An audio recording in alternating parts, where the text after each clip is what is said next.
नमस्कार बालदोस्तांनो. आपल्या आजीच्या गोष्टी या यूट्यूब चॅनलवर तुमचं खूप खूप स्वागत आहे. आज मी तुम्हाला आपल्या पितृपक्षाची कहाणी सांगते, गोष्ट सांगते, त्याचा महिमा सांगते. आपण हा पितृपक्ष का करतो ते मी तुम्हाला सांगते. भाद्रपद वद्य किंवा कृष्ण म्हणतात. म्हणजे पहिला पंधरवडा जो असतो तो शुद्ध पक्ष असतो. आपण त्याला शुद्ध पक्ष म्हणतो. महिना हा 2 भागात वाटला गेलेला आहे. हे तर तुम्हाला माहिती आहे की नाही? पहिले 15 दिवस आणि नंतरचे 15 दिवस. तर पहिल्या 15 दिवसांना आपण शुक्ल पक्ष किंवा शुद्ध पक्ष म्हणतो आणि दुसऱ्या जे 15 दिवस आहेत त्या 15 दिवसांना आपण वद्य पक्ष किंवा कृष्ण पक्ष म्हणतो. तर पहिल्या भाद्रपदातल्या शुद्ध पक्षामध्ये आपल्याकडे बाप्पा येतात. गणपती बाप्पा चतुर्थीला येतात ना, विनायकी चतुर्थीला. तर ते आपले पहिले 15 दिवस आणि नंतर अनंत चतुर्दशी नंतर पौर्णिमा येते आणि त्याच्यानंतर जे 15 दिवस चालू होतात त्याला वद्य पक्ष किंवा कृष्ण पक्ष असं म्हणतात. आणि त्या भाद्रपदातल्या वद्य पक्षात आपल्याकडे श्राद्ध पक्ष करायची पद्धत आहे. आता श्राद्ध पक्ष म्हणजे काय? तर आपल्याकडे कोणीतरी गेलेलं असतं, पूर्वज कोणीतरी, कुणाचे आई, वडील, आजोबा, आजोबांचे वडील असे कोणीतरी गेलेलं असतंच ना. तर त्यांच्यासाठी आपण त्यांच्या स्मृतिप्रित्यर्थ आपण वरती गच्चीवर म्हणा किंवा आपल्या घरावर जर कौलं असतील तर त्याच्यावर घास ठेवतो, जेवण ठेवतो. ते त्या पितरांसाठी ठेवतो आणि घरात जे पिंडदान वगैरे करतो त्यांनी असं म्हणतात की आपल्या पितरांना म्हणजे आपल्या घरात जे कोणी गेलेले असतील त्यांना मोक्ष मिळतो. तर आपल्या पितरांच्या मोक्षासाठी हे करायचं असतं. आणि त्यावेळेला आपण सगळं पान तयार करतो, खीर, वडा, त्याच्यानंतर डांगर किंवा ज्याला पिवळा भोपळा म्हणतात तो भोपळा आणि गवार बटाट्याची मिक्स भाजी करतात. वरण, भात, भाजी, भजी सगळे काही जे पदार्थ असतात आपल्याला जमतात ते आपण करतो. पण त्यात खीर आणि वडा हे मेन असतं.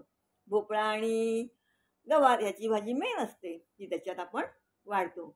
आणि ह्या वेळेला काय करतात, तर सगळा नैवेद्य झाला की तो नैवेद्य नेऊन वर टेरेसवर वगैरे ठेवतात आणि वाट बघतात कावळ्याची.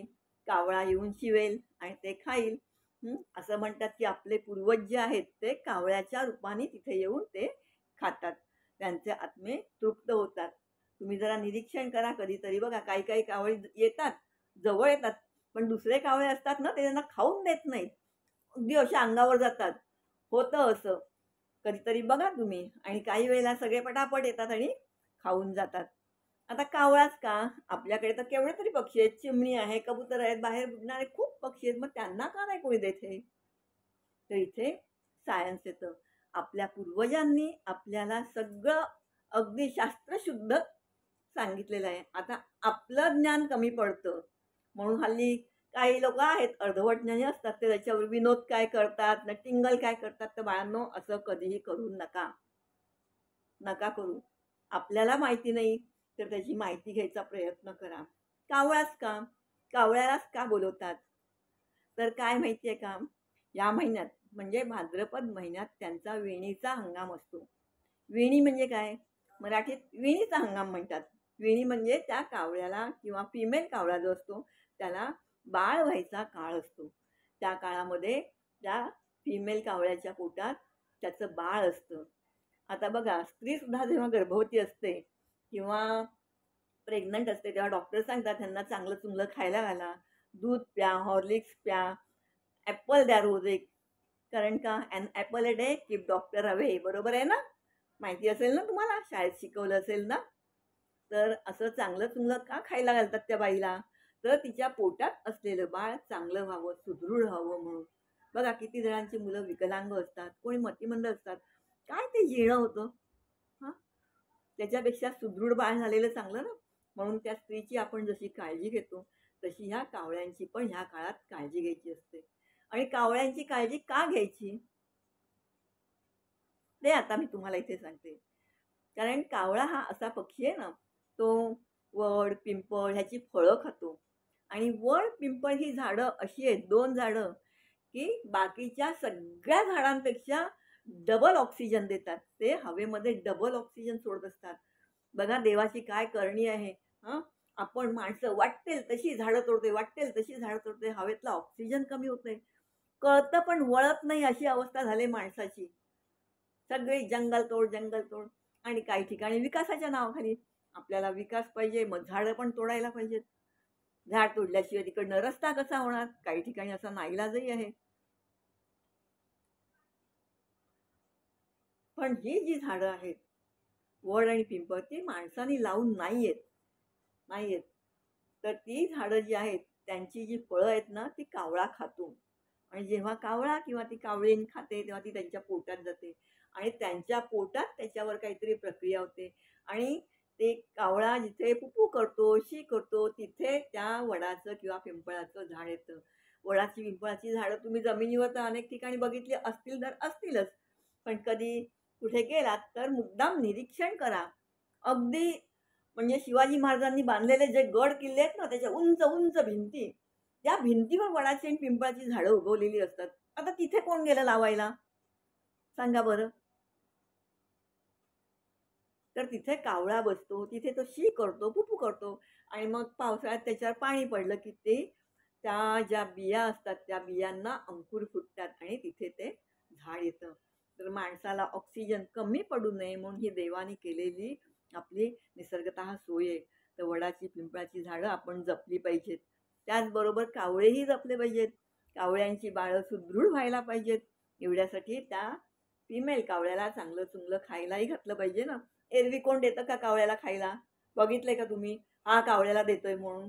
हं? नाही देत. लोकं श्राद्ध पक्षातच सगळेजण ठेवतात आणि तसं असतात हं. काही जण असतात, काही बायका, स्त्रिया बघितल्यात. माझ्या स्वतःच्या सासूबाई. त्या रोज कावळ्याला म्हणजे जेवण झालं ना, की पहिलं कावळ्याला काढून ठेवायच्या. पहिलं कावळ्याला. त्याच्याशिवाय त्या जेवायचं नाही. त्यांच्या नित्यनेम होता. हे बाकी मी मानते त्यांना. एवढा कागद घ्यायचा, नाहीतर केळीचं पान किंवा त्यांच्याकडे बरीच झाडं होती. त्या झाडाचं एखादं पान घ्यायचे आणि त्याच्यावर मग ते चपाती ठेवायच्या. चपातीवर भात, त्याच्यावर वरण, थोडीशी भाजी, सगळं थोडं-थोडं का होईना, पण ते ठेवायच्या एवढ्याशा पानावर. आणि कावळ्यांना पण सवय लागली होती, की ही बाई आपल्याला खायला देते. तर बरोबर ते कावळे त्यावेळेला येऊन काव, काव, काव करत बसायचे. माझ्या मैत्रिणीची आजी होती, ती पण अशीच करायची. कावळ्यांना खायला घालायची. तर आपला हा असा निसर्ग जपणारी प्राणी, पक्षी जे आहेत त्यांना जपण्यासाठी हे जे केलेलं आहे ते श्राद्ध पक्ष असं आपल्याकडे आलेलं आहे. या श्राद्ध पक्षाची अजून एक गोष्ट मी तुम्हाला सांगते. आपल्याकडे संत श्रेष्ठ एकनाथ महाराज होते. तर ते एकनाथ महाराज खूप थोर संत होते. हं.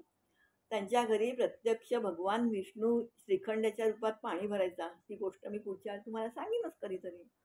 पण ते असे होते ना, ते जातीभेद वगैरे मानत नव्हते आणि त्यांचा काळ जो होता, त्यावेळेला खूप जातीभेद फोफावला होता. खूप जातीभेद फोफावला होता.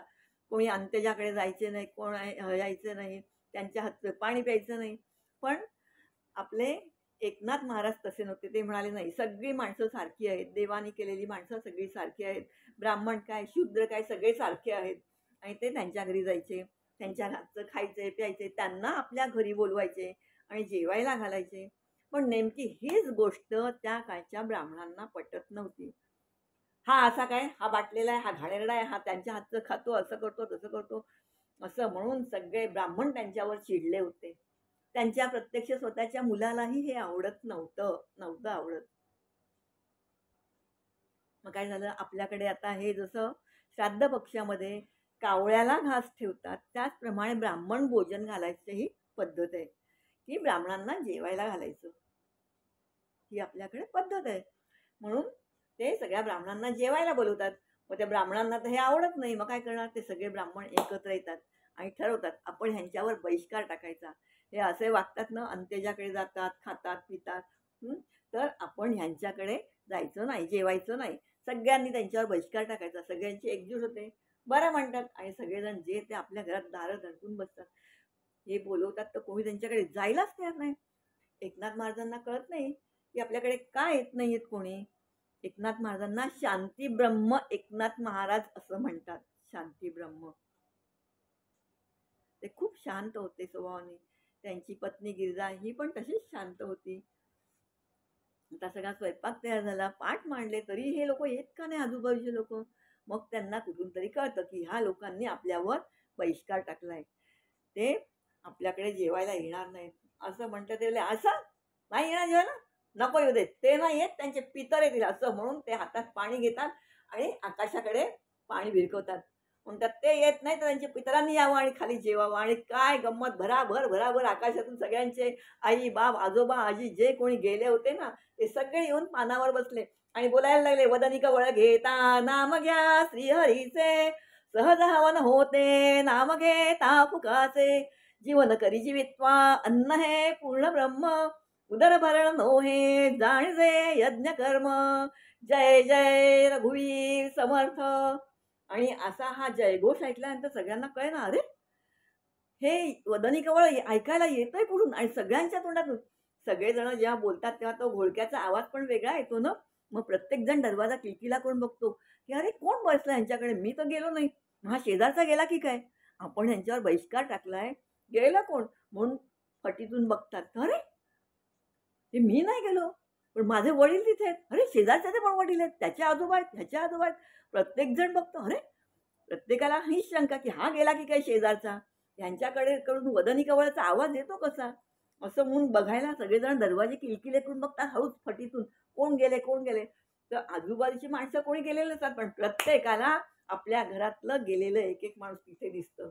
आणि मग जेवण झाल्यावर एकनाथ महाराज स्वतः तिथे उभे राहतात, त्यांच्या हातावर पाणी ओततात. केवढा रिस्पेक्ट ठेवला बघा त्यांनी.